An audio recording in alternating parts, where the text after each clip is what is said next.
Yan guys, meron naman tayong Cherry Tiggo 7 Pro. Ayan. Ang kuan ko ito ay mag-change oil po tayo ngayon. Yan ay yung Cherry. Yan, so try natin start. Yan, para makita natin yan ng tools niya, preventive maintenance na. So may tools na dito sa may dashboard. So yan guys, natanggal ko yung cover niya, engine bay. Yan, may cover yan guys. Yan, kita ninyo. Ayan, so madami tatanggalin guys. Ayan, lahat na yan guys, tatanggalin talaga yan. Cover. Ayan guys, ganun pa nakita. So basic lamang po yan. So open mo natin yung full filler cap niya. Ayan, pati sa air filter niya. Yan, narinisan ko na yan guys. Pang madalian yan, pasan na natin yan guys. Pang madalian. Ayan, yan, tinanggal ko sa may glove box niya. Sa passenger side, sa air filter niya. Ayan, so okay na guys. Yan, ilagay ko na yun. Ayan guys, nag-train na ako ng oil filter. Ayan, kita man ninyo. Ayan, so basic lang po guys. Diyan lang sa gilid na nakalagay yan guys. Ayan, kita ninyo. So pang mabilis lang guys. Ayan ang oil filter niya guys. Ayan o. Ayan, yan ang part number niya guys. Kung makikita ninyo, or genuine parts. So ayan. So hand tight lang yan guys. Ayan, okay na. Dito naman tayo sa drain plug washer. Ayan, i-drain natin yung oil engine. Ayan guys. Ayan, so kinabit ko na at wala nang tumulo. Ayan guys, ipitan natin ng 13mm socket, ratchet, 1/2 drive. Ayan guys, okay na. So sakto-sakto na yan guys, hindi pwede mahigpit na masyado.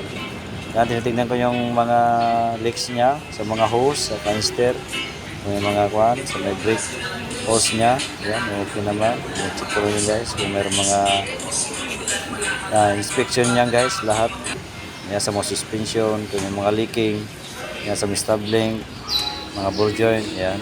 So okay na, binabak ko na guys. So yan, maglagay ko lang ng engine oil niya, Cherry 5W30 yan guys. Ayan.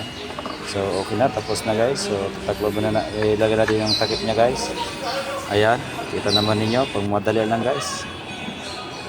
Ayan, 5 yan guys, 5 liters yan guys. Ayan, so okay na. Ito na tayo guys, mag-reset tayo ng kanyang preventive maintenance sa kanyang tools. Ayan, kailangan natin mawala yun guys. Driving tayo guys. Ayan. So, dyan tayo sa driving. Ayan, so i-okay natin. Ayan. So, 0 yan guys. Ibig sabihin, naubos na yung takbo niya. So, sakto na yan guys, pang 10,000. Long press lang yan guys, 5 seconds.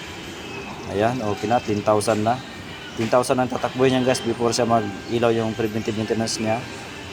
Yan, so reset po natin yung kanyang fuel para mabalik na sa 0.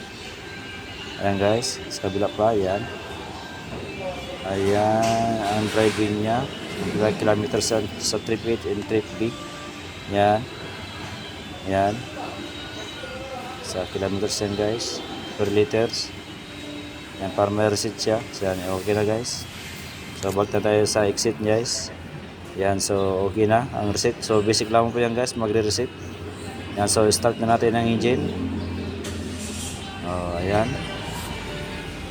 Ayan guys, naka-start na ang ating engine. So wala na yung tools, ang preventive maintenance niya. Wow, basic lamang po yan guys, magre-reset ng Cherry Tiggo 7 Pro.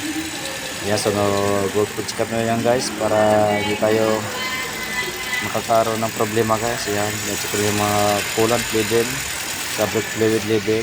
Ayan, napalitan ko na rin yan guys. Ito na pinakita sa inyo. Ayan, pasok ko tayo guys. Yung mga lights, na-check ko na rin guys.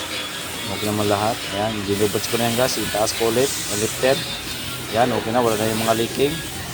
So tingnan ko ulit, inspection. Yan, okay na yan guys. Yung oil engine level niya, yan, sakto lang guys. Ayan, so okay na. Maraming salamat po sa manonood sa aking YouTube channel. Maraming salamat po. Bye bye.